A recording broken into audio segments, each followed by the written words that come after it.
Assalamualaikum dan salam sejahtera. Semalam Majlis Kerja Tertinggi UMNO telah membuat keputusan dan ini adalah sesuatu yang saya jangkakan.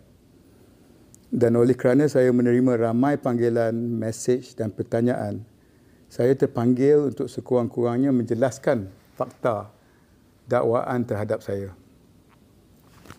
2 tahun lalu, saya digantung melalui hanya laporan media pada malam 27 Januari 2023. 3 hari selepas itu sahaja, baru saya dapat surat rasmi yang hanya menyatakan saya digantung atas alasan melanggar fasa-fasa dalam perlembagaan UMNO.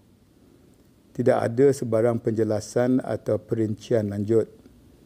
Dan hingga ke hari ini, saya masih tidak dimaklumkan secara rasmi dan bertulis mengenai sebarang kesalahan spesifik yang saya didakwa telah dilakukan. Saya tidak dipanggil untuk berikan penjelasan atau membela diri. Saya tidak dibicara di hadapan jawatan kuasa disiplin. Dan ada yang bertanya kepada saya mengapa saya tidak merayu. Saya tidak merayu kerana saya tahu saya tidak diadili sebaiknya. Dan saya enggan menggadaikan prinsip yang saya pegang. Malah ada yang kata saya terhege-hege dan bodoh sombong. Penting untuk saya nyatakan di sini bahawa ini bukan soal keahlian. Ini bagi saya bukan soal kedudukan. Ini bukan soal jawatan. Ini soal prinsip, integriti, keikhlasan dan keadilan yang selama ini saya pegang di dalam UMNO. Ya, merayu dengan menulis surat memang ramai yang ingat senang.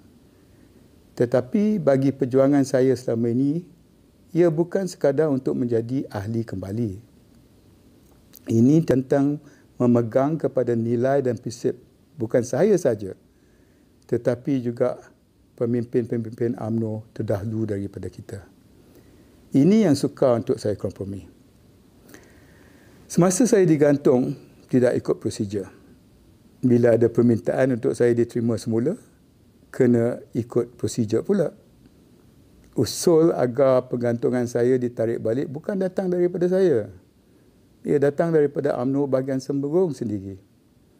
Maka adalah menjadi tanggungjawab kepimpinan parti untuk memberi jawapan dan memberi penjelasan kepada mereka, bukan kepada saya. Walaupun keputusan sebegitu, ia sedikit pun tidak menjejaskan kedudukan saya. Saya tahu di mana saya berdiri dan rakyat di Semberong juga tahu siapa saya. Alhamdulillah, Semberong kekal harmoni dan kesetiaan saya terhadap perjuangan UMNO tidak pernah berubah. Yang berbeza hanyalah cara, proses dan prinsip dilaksanakan terhadap individu-individu tertentu. Syukur saya terus diberi layanan yang baik dari seluruh masyarakat tanpa mengira kaum, agama dan latar belakang. Termasuklah daripada akar ubi UMNO sendiri. Saya tetap diundang ke majlis-majlis dan diterima seperti sebahagian daripada mereka.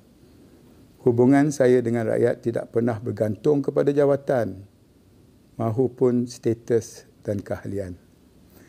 Semalam MKT telah pun membuat keputusan mereka. Keputusan ini mencerminkan siapa mereka, bukan siapa kita. Mereka telah membuat keputusan dan sekarang saya teruskan langkah ke hadapan dengan bermaruah dan berprinsip. Inilah perjuangan nilai dan makna.